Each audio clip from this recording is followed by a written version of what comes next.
For years, my ranch workshop was my peaceful retreat. It's where I repaired tractors, built furniture, and even brewed the occasional batch of cider. It was strictly off limits to everyone, especially the HOA. But when Karen became president of our HOA, privacy quickly became a foreign concept. It all started when Karen barged onto my property, clipboard in hand, demanding I register my toolshed with the HOA and allow monthly inspections. I politely reminded her that I lived on land outside the HOA's jurisdiction and that she had no legal authority to be there. She didn't take that well. 2 days later, I caught her snooping around the workshop again. This time, she claimed there were unauthorized structures on my property and that she needed to investigate for community safety. I told her to leave, firmly. She didn't.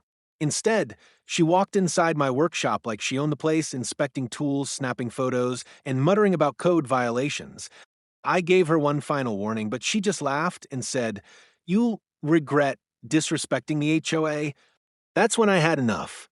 While she was still inside measuring my workbench like she was preparing a zoning proposal, I walked outside, locked the door from the outside, and began hauling cinder blocks from the side yard.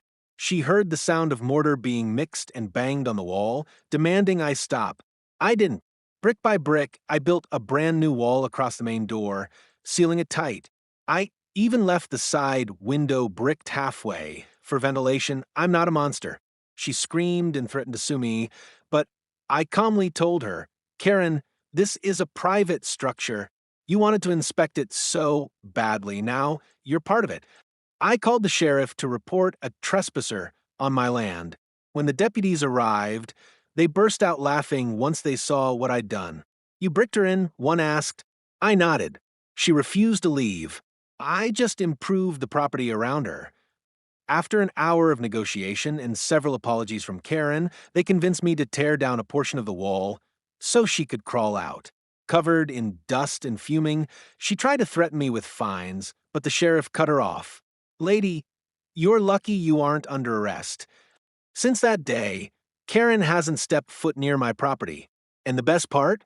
That wall is still up, now reinforced with a sign that reads, "Warning, HOA members may be sealed inside."